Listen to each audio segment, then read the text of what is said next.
兴趣，长好多天文知识，对不对？挺好的，天文台的特别好玩，挺兴趣，长好多天文知识，对不对？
Vous travaillez ici sur le mont Paranal au Chili. Qu'est-ce que vous faites? Ici, on s'occupe de mesurer disons, la qualité de l'image que verra un grand télescope lorsqu'il sera installé au sommet.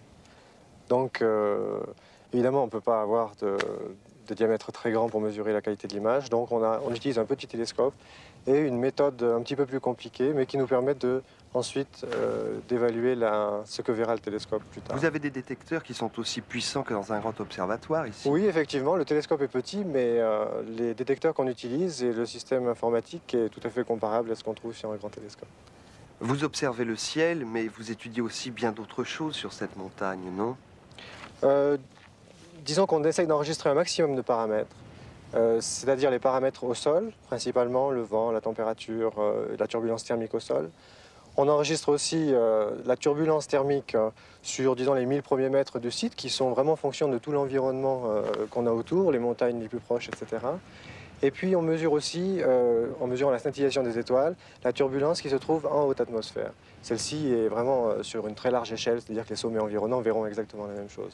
Donc on essaye vraiment de couper l'atmosphère en morceaux, et, afin de voir qui crée quoi, et afin de savoir si, se déplaçant sur un sommet voisin, on risque d'améliorer les choses, ou bien on va retrouver exactement la même chose.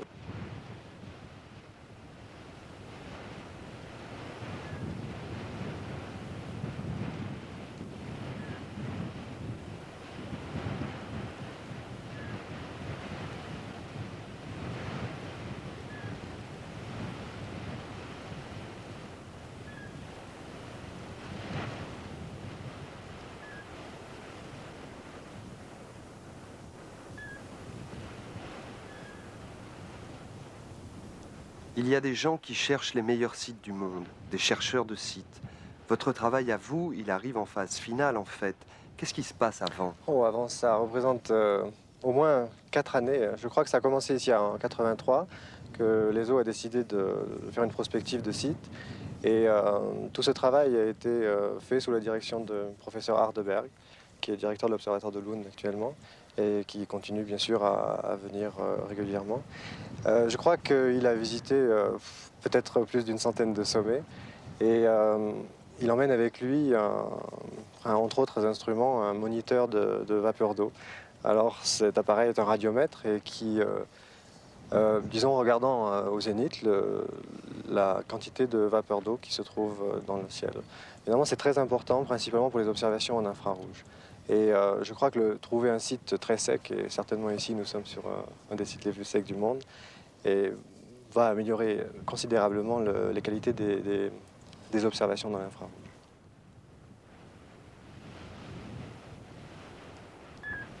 Quel est le meilleur site du monde pour construire un observatoire astronomique? In practice, the best site would then be a rather steep and high mountain sitting on an island, or even better, being the island itself. But I emphasize that then it has to be rather high, it has to be rather steep, and it has to be in the sea, not to have any turbulence creating elements around it. And that already in itself is an impossibility in practice, because if it is needle-shaped, very pointed, then it will be difficult to put anything big on it. For instance, it will be very difficult to put an array of telescopes. So there, at once, we are at a point where we have to say that the ideal site maybe doesn't exist, or it may exist, but then only for a certain configuration of telescopes. Still, I would maintain that a very good choice would be either an island, high, steep sort of island mountain, or something resembling it on the mainland, and then ideally close to the coast with coastal wind prevailing.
Vous avez cherché des sites astronomiques dans le monde entier, vous aussi. Vous pensez que l'île d'Hawaï est un des meilleurs sites astronomiques du monde? Now, what is important there is that the airflow at the site should be laminar. It should not be turbulent, and it should have only one temperature. You cannot have the mixing of masses of air of different temperatures. And this condition obviously is best found when you are on an island in the ocean where the airflow has passed for a very long distance over the ocean, and the turbulence generated by passage over the rough terrain on continents has had a chance to diminish. The other thing that is important is that you should not introduce turbulence into the airflow locally. So the form of the mountain is very important. The ideal case is to have a conical, isolated conical mountain. If you have a very steep conical mountain, such as a volcanic cinder cone, then the airflow, when it arrives at the mountain, will divide and pass around the mountain on either side. If, on the other hand, you have a long mountain barrier or even a mountain range which is concave towards the incoming airflow, then what happens is that the air comes in and is forced upward along the slope and tumbles over the surface, producing turbulence at the observatory site. And in addition, when it moves up along the slope, it picks up masses of cold air that has been cooled by contact with the surface of the mountain during the night. And this is mixed with the warmer free air. And now you have masses of air with different temperatures, different indices of refraction passing in front of the telescope. And this produces differences in the position of the star. In other words, the star image will move around and the angular resolution of the image is diminished so that you cannot see very fine stellar or planetary details.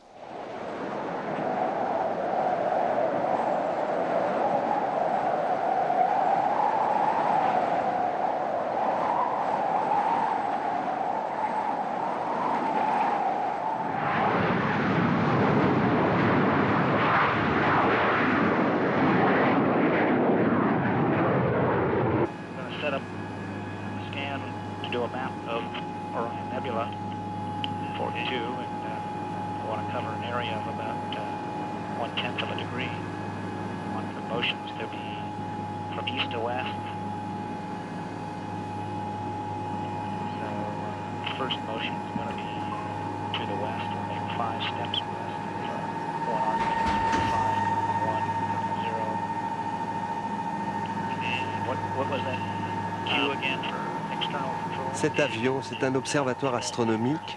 Well, the Kuiper is an airborne observatory that carries a 91 centimeter diameter telescope to an altitude of at least 41,000 feet, and it can go up to 45,000 feet. In doing so, it gets above the water vapor in the atmosphere. And this is very important for doing infrared astronomy, because the water in the atmosphere absorbs most of the radiation that's coming to us from the stars in that wavelength range. So we can put our instruments on this telescope just as you would in an ordinary ground-based observatory. But then the Kuiper observatory takes us up above the clouds and above the water vapor, so that we can study in these bands that have not been studied from the ground in the past. In this kind of work, the sort of things you want to look at that emit primarily in the infrared are the cooler objects in the universe.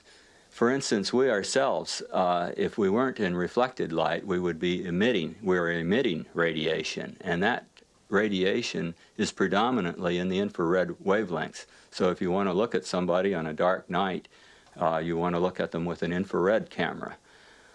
Similarly, if you want to look at something that's cool in the dark regions of space, where there are stars not very close to the objects, then you want to study those dark, cooler objects with infrared radiation.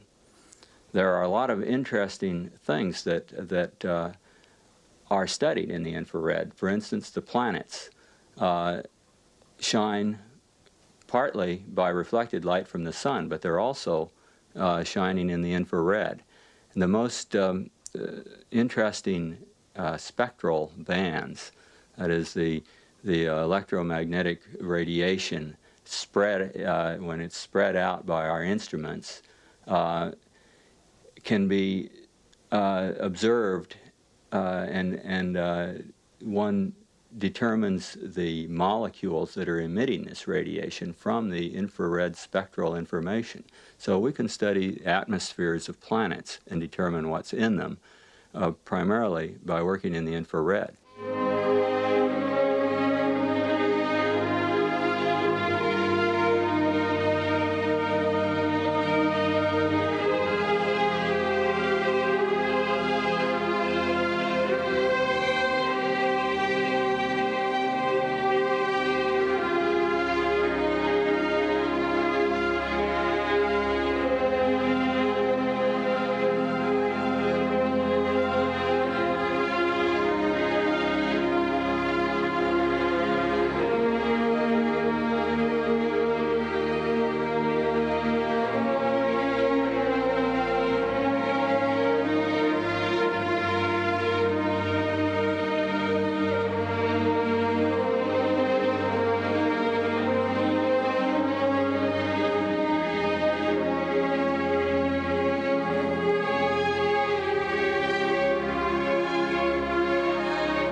Il y a là le segment de l'histoire peut-être la plus extraordinaire de l'humanité.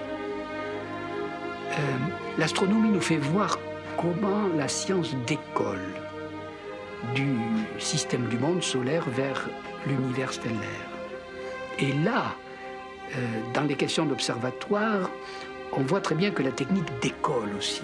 Elle part de la Terre pour aller vers des sommets, vers des montagnes, puis vers des ballons, puis elle ira sur des obus pour aller vers des fusées et pour annoncer l'astronautique actuelle. Il y a là un appareillage ou une sorte de décollage. Mais ce décollage n'est pas seulement scientifique ou technique, il est aussi celui de notre civilisation entière. Voici seulement un demi-siècle, au début de ce siècle-ci, la France entière, 80% était agricole. L'Allemagne, l'Amérique aussi, l'Angleterre moins. Et avez-vous remarqué à quel... Si on me demandait un jour quel est le phénomène le plus important du XXe siècle, je répondrais la disparition de l'agriculture. Nous ne sommes plus qu'un pourcentage infime d'agriculteurs, et là aussi, l'humanité décolle. Elle était sur le sol, elle avait les pieds sur terre, et même sous terre, labourait la terre, et tout d'un coup, elle devient industrielle, puis elle ne devient plus industrielle, elle devient employée de bureau. C'est-à-dire elle s'occupe de papier, de langage, de code, de signes. Elle s'occupe de machines à écrire et tout d'un coup, elle décolle du matériel vers le langage. Vous voyez, elle décolle de la terre vers le ciel, elle décolle du matériel vers le langage. Il y a une sorte de décollage qui est peut-être l'image la plus précise qu'on puisse donner de l'histoire actuellement de l'humanité occidentale développée. Cette espèce de décollage tel qu'à un moment, nous allons nous reconnaître comme image privilégiée dans l'astronaute qui, hors la Terre, la regarde en entier. Et probablement là, il y a une date extraordinaire, c'est la première fois qu'on a une photographie de la Terre, bien après la Seconde Guerre mondiale, mais aussi le moment où l'astronaute flottant hors sa propre fusée peut regarder notre mère, la Terre, comme un objet global, comme un objet qu'il peut mettre en dehors de lui. En général, la Terre, on est dedans. Non, on est dessus. On vit comme notre entourage. La Terre ne bouge pas pour l'homme. Elle est le sol sur lequel on repose, la maison dans laquelle on habite, l'utérus dans lequel on est. La Terre est notre mère. Et donc, on ne peut pas en sortir. Il n'y a que les savants qui disent que la Terre bouge autour du Soleil. Mais dans la vie ordinaire ou dans la vie courante, pour nous, la Terre est cette stabilité, non seulement qui est indéracinable sous nos pieds, mais à l'intérieur de laquelle on habite. Eh bien, l'aventure la plus extraordinaire de ce dernier temps a été, je crois, que l'humanité en entier a quitté la Terre, c'est-à-dire a décollé d'elle, est sortie d'elle, comme si elle avait été accouchée par elle, et tout d'un coup, elle la voit en entier devant elle, comme si c'était un objet. C'était notre maison, et maintenant, c'est un objet. C'était, oui, notre mère, et maintenant, c'est un objet. Et c'est même peut-être plus qu'un objet, c'est devenu presque notre fille. Comme si elle était en danger à cause de nos entreprises. Vous voyez, comme si elle était d'abord notre mère et ensuite notre... Vous voyez ce décollage extraordinaire dont la montée des observatoires du niveau zéro de la mer vers les montagnes n'est qu'un petit segment. Je crois là qu'il y a un grand mouvement qu'on peut décrire et raconter et qui est peut-être le seul roman réel, le seul grand récit, le seul grand conte, le seul grand mythe moderne qu'on puisse réellement raconter à nos enfants.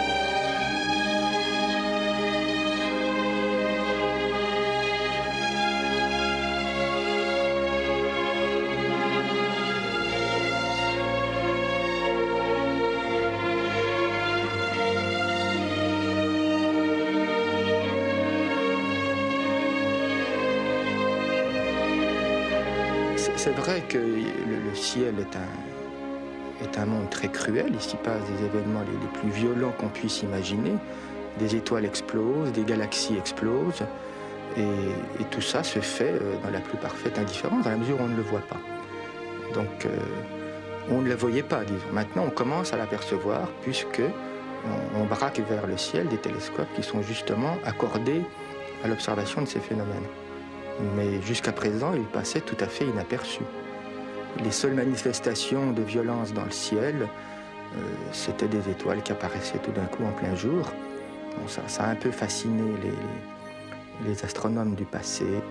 Mais c'était quand même un peu anecdotique. C'était une étoile qui apparaissait en plein jour, puis qui ensuite disparaissait.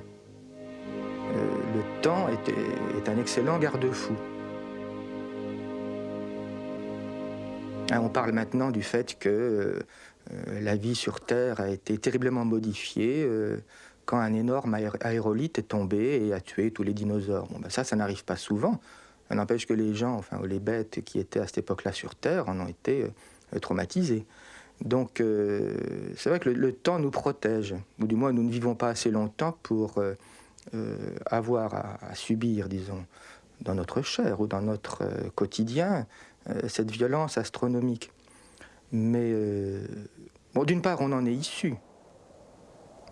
Tout ce qui nous compose vient d'étoiles. Hein. Notre chair, notre sang est composé de carbone, d'oxygène, d'azote, et tout ça a été fabriqué dans des étoiles. Et pour que ce qui soit fabriqué dans les étoiles devienne des êtres humains, il a fallu que ces étoiles explosent, qu'elles se répandent dans l'espace. Donc, ne serait-ce que pour exister, il a bien fallu que ces phénomènes violents se passent. Donc ça, c'est le côté bénéfique de ces phénomènes violents, ils nous ont créés. Maintenant, le côté maléfique, c'est qu'ils peuvent nous faire disparaître, mais c'est pas nécessairement d'actualité, hein. Ça ne va pas se produire maintenant.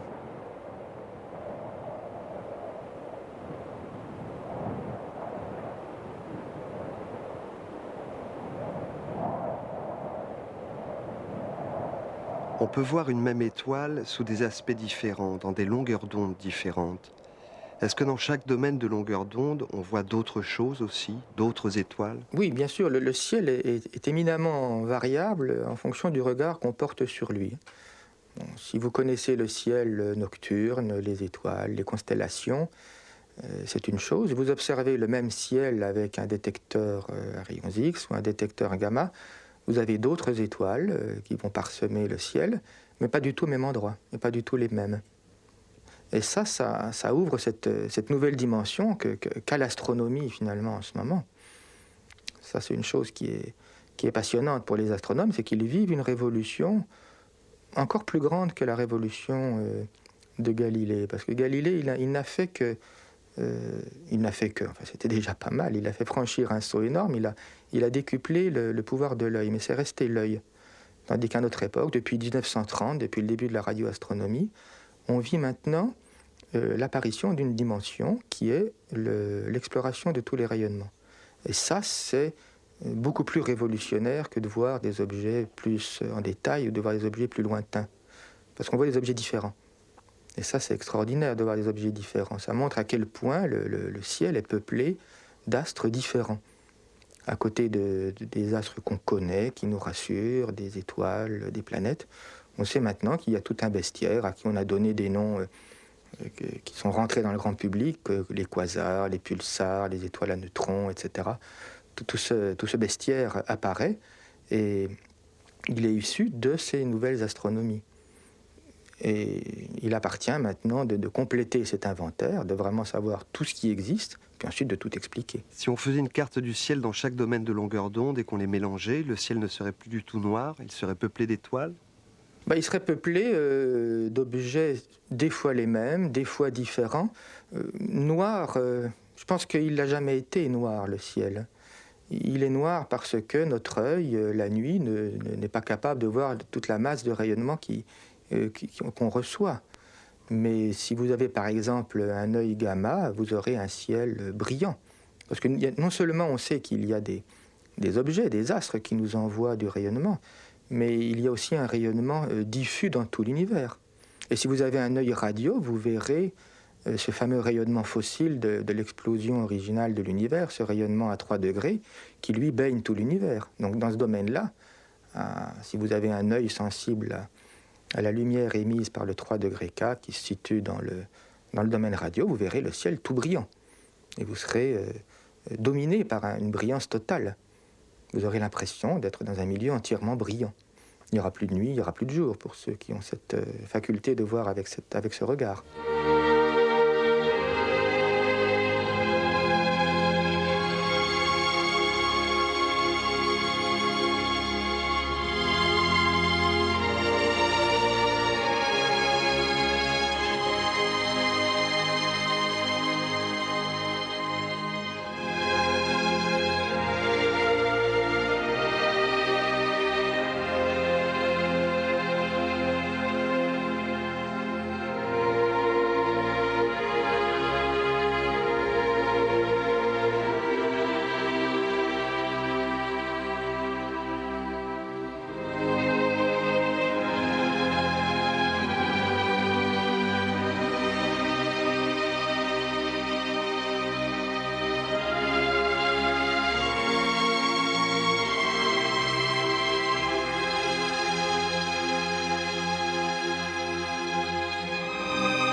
construit des miroirs de télescopes de plus en plus grands.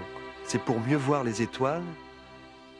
Comment faire pour voir des détails de plus en plus fins sur une image astronomique? De quoi dépend la finesse ultime des détails que l'on peut distinguer? Eh bien, la réponse dépend de la longueur d'onde de la lumière qu'on utilise pour faire cette image. Aux longueurs d'onde du visible, celles auxquelles notre œil ou la plaque photographique sont sensibles. On peut bien agrandir le télescope, on ne voit pas des détails de plus en plus fins.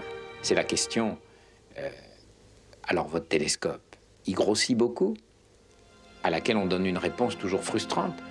On peut prendre un télescope de plus en plus grand, il ne grossit pas plus, c'est-à-dire, il ne distingue pas, sur l'image photographique qu'il produit, des détails de plus en plus petits. Pourquoi? Parce que ces détails qu'il aurait la capacité de distinguer, ils sont en quelque sorte noyés, lavés, dissous par l'agitation des images de l'atmosphère. On peut gagner en allant près d'un lac, au sommet d'une montagne. On gagne un peu, mais on n'atteint jamais les performances que le même télescope aurait s'il était mis dans l'espace.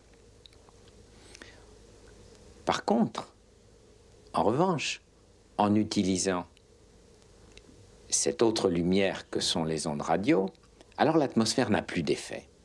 Les ondes radio sont indifférentes aux fluctuations de température, aux turbulences présentes dans l'atmosphère.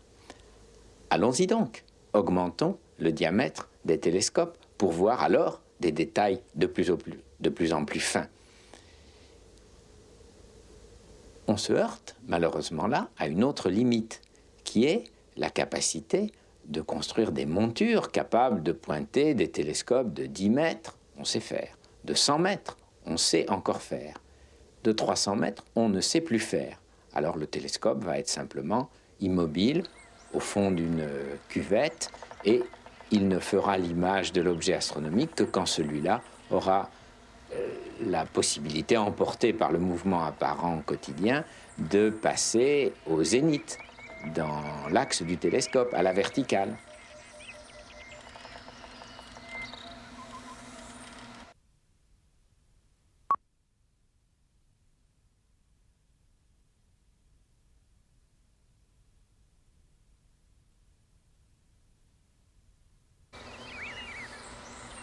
Et au-delà, peut-on faire des télescopes de taille encore plus grande et qui ne soient pas contraints par cette limitation? La réponse est évidemment non. Alors, doit-on abandonner pour toujours l'espoir de voir des détails plus fins que ce que peut percevoir un télescope de 100 mètres? Non. Grâce à une technique tout à fait intéressante, extraordinaire même, inventée dans son principe dès la fin du XIXe siècle. Quelle est cette technique? Eh bien, elle consiste à abandonner l'ambition de faire un très grand télescope, mais à constater que si l'on se contente de prélever dans la lumière venant de l'objet dont on souhaite avoir l'image, deux petites fractions de cette lumière à l'aide de deux télescopes situés à 500 mètres, 1 km, 100 km, voire 10 000 km l'un de l'autre, à condition de prélever ces deux fragments de la lumière issue de l'objet exactement au même instant, alors on obtient une information qui permet de construire l'image de l'objet avec une résolution de détail égale à celle que donnerait un télescope ayant 500 mètres, 10 km, 10 000 km de diamètre. Il faut être capable de synchroniser les mesures à une précision comparable à la fréquence de la lumière, c'est-à-dire à quelque chose de l'ordre du milliardième ou du 100 milliardième de seconde. La tâche est difficile, elle n'est pas impossible. Et quand on sait faire ça, on fait ce qu'on appelle de la synthèse d'ouverture, c'est-à-dire que l'on combine une paire de télescopes sur une base de quelques kilomètres, on a un élément de détail de l'image, on combine cette paire sur une autre base, plus grande ou plus petite, on a un autre élément de détail de l'image et on va ainsi reconstruire l'image avec sa capacité de distinguer des détails extrêmement fins, élément par élément. On fait la synthèse, artificielle en quelque sorte, d'une ouverture de très grande taille, plusieurs kilomètres, en utilisant néanmoins des télescopes de très petite taille. La radioastronomie, avec ses réseaux de grands télescopes, situés d'abord les uns à côté des autres, sur une grande plaine, comme c'est le cas du Very Large Array, du VLA, du très grand réseau américain, voire même situés sur des continents différents, comme c'est le cas de ce qu'on appelle l'interférométrie à très longue base, a pour ambition de donner des images contenant des détails extrêmement fins sur les objets astronomiques. C'est comme mettre deux petits télescopes au bord d'un grand miroir et reconstituer ce qu'il y a au centre. Tout à fait. On pourrait en mettre un sur la Terre, un sur la Lune, et construire ainsi un miroir gigantesque entre la Terre et la Lune. Il y a des projets en ce sens, non? Tout à fait.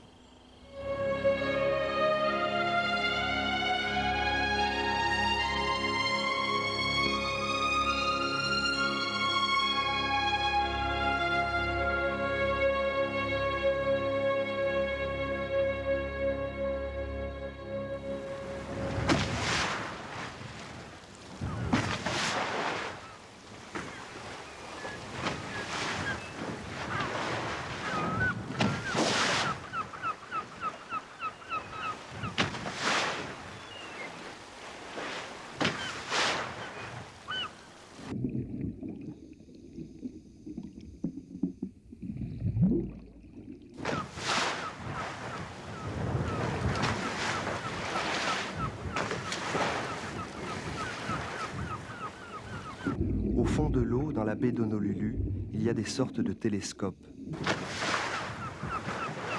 Il y en a aussi sous terre, dans des mines d'or ou de charbon.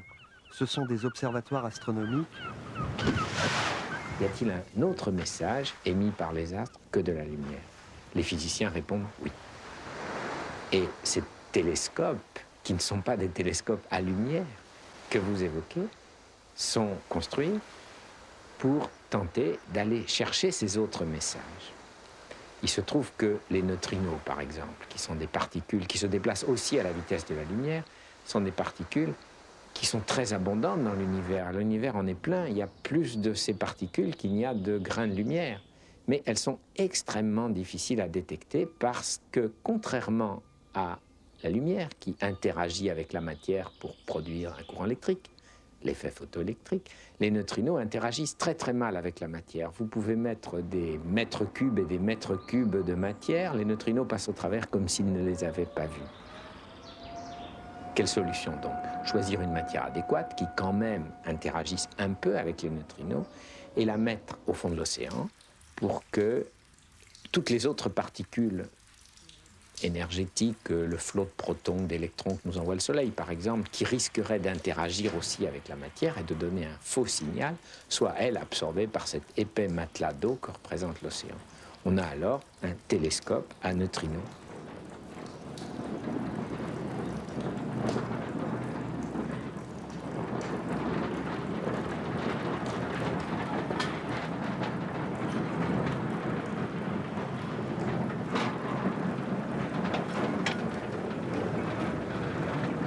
Neutrino astronomy gives information about the deep interior. For example, the sun. We see just the core of the sun. Well, the important thing about a neutrino is that they're generated by nuclear processes. So they're indicators of nuclear processes, and they're also are not absorbed, so that we can use a neutrino to look down into the core of the sun, where the energy is being produced by nuclear processes. Then if we can detect and observe the neutrinos and someday measure their energy and their direction, then we could learn about the nuclear processes that are going on in the interior of the sun. Vous dites que les neutrinos sont à l'intérieur des étoiles et que l'astronomie, d'habitude, s'occupe de la surface des étoiles? Yes, all of astronomy that we're familiar with whether it's radio astronomy, X-ray astronomy, optical astronomy, that all comes from the surface. But a neutrino, well, let's first explain that the sun is generating energy by nuclear processes, and it's a set of nuclear reactions that converts hydrogen into helium. So if you put 4 hydrogens together and convert that into a helium, then that process gives out energy. And we think that is the ultimate source of the energy of the sun. And it's been generating energy at essentially its same rate as it is now for 4.5, 5 billion years. And so we can see that process by observing the neutrinos that come from the core of the sun out through the sun and to the Earth. And that was the original concept of our experiment, to test that theory and see if it's valid. And another example that has just happened in 1987 is that we've seen the supernova. So what happened there? The star was generating energy, and it looked from the outside like an ordinary star, and it suddenly collapsed. And when it collapsed, the energy was radiated in the form of neutrinos. And those neutrinos were generated from the little tiny thing that, from the final thing when the star collapsed and made an enormous star collapses to an object that's, say, 10 miles in diameter. Then the neutrinos come out of that, so we learned how that process worked just this year by observing the neutrinos from a supernova. We did see the neutrinos from the supernova, but that because it was an enormous explosion of that star. Now, ordinary stars in the heavens are too far for us to see the neutrinos. And I think the richest field that we can count on are to study the interior of the sun with neutrinos. Whether we can go beyond that is difficult to say at this time.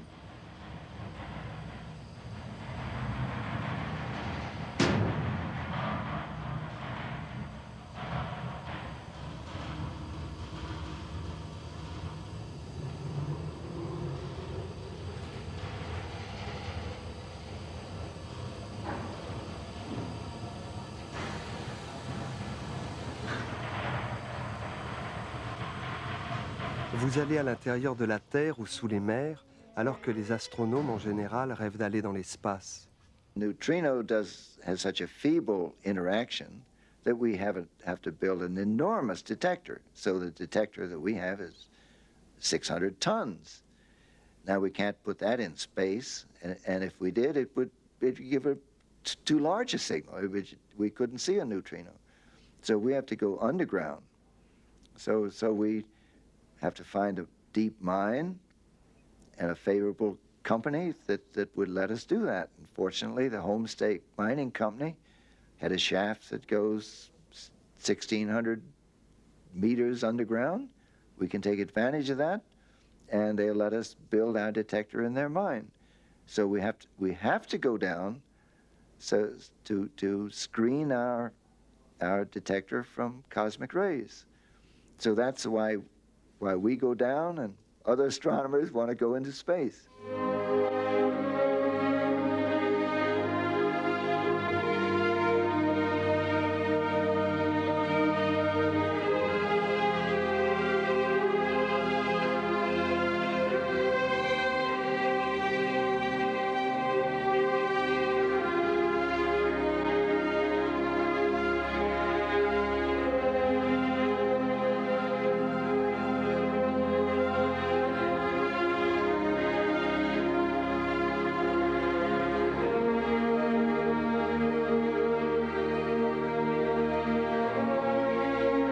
Il y a la lumière, il y a autre chose que de la lumière, comme les neutrinos, et la gravitation universelle.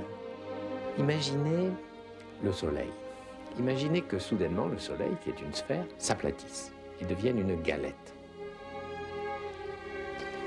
La pesanteur exercée par le Soleil sur la Terre va changer parce qu'elle dépend de la forme du Soleil. Mais il va falloir 8 minutes pour que la Terre sache que le Soleil a changé de forme et que la pesanteur est différente. Pourquoi 8 minutes? Parce que c'est le temps que met la lumière pour venir du Soleil à la Terre, c'est aussi le temps que met la gravitation pour venir du Soleil à la Terre. Ces 8 minutes-là, elles correspondent au temps de propagation d'une onde, comme une onde sur l'eau, mais il n'y a pas d'eau entre la Terre et le Soleil, d'une onde de gravitation. Et cette onde est prédite par le modèle de la gravitation d'Einstein, la relativité générale. Mais il n'est pas question de fabriquer en laboratoire une source d'ondes gravitationnelles. Seuls les objets astronomiques, les astres, sont assez massifs pour créer de telles ondes à un degré mesurable. Je crée bien entendu une onde gravitationnelle quand je laisse tomber une pierre, mais elle est tellement ténue et tellement faible qu'aucun dispositif imaginable n'est capable de la détecter. Par contre, quand une supernova s'effondre sur elle-même, alors une onde gravitationnelle est émise et sera détectable par les télescopes à ondes gravitationnelles, faut-il les appeler ainsi, qui sont aujourd'hui en construction dans les laboratoires de physique. Sera-ce une nouvelle astronomie? C'est peut-être un peu tôt pour le dire.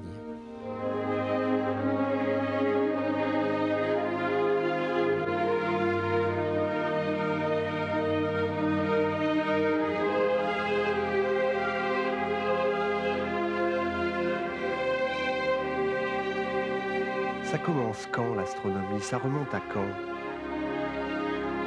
Qu'allaient-ils faire les Grecs en Égypte? Pourquoi ce sont les Grecs qui inventent un système du monde? Ératosthène découvre que la Terre est ronde. Comment fait-il? Qu'est-ce que c'est un observatoire astronomique? L'étoile des rois mages, c'était une étoile? Les temples que l'on trouve au Mexique, ce sont des observatoires astronomiques? Les Chinois découvrent la boussole. Qu'est-ce que c'est qu'une boussole? Les Arabes ont nommé les étoiles. Aujourd'hui encore, une grande partie du ciel porte des noms arabes. Qu'est-ce que c'est une minute d'arc? C'est Galilée qui invente la lunette astronomique. Olaus Rømer, à l'Observatoire de Paris, découvre la vitesse de la lumière. Comment fait-il?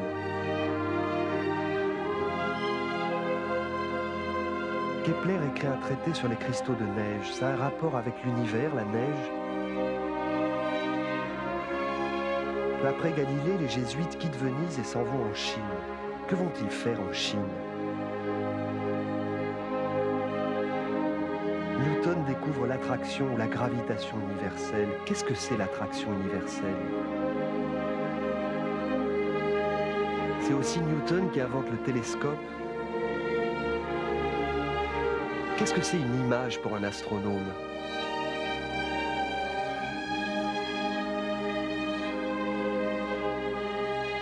Après Newton, les astronomes se mettent à voyager. Que vont-ils chercher en parcourant le monde? Qu'est-ce que c'est qu'un spectrographe? En 1830, on sait mesurer la distance des étoiles. Comment fait-on? William Herschel découvre qu'il n'y a pas que ce qu'on voit avec l'œil. Il découvre l'infrarouge. Comment fait-il? Comment a-t-on fait pour comprendre que les étoiles ne sont pas fixes? Edwin Hubble découvre l'expansion de l'univers. Comment fait-il?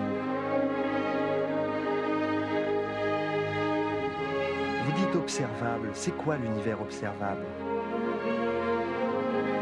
Il y a autre chose que la lumière dans l'univers?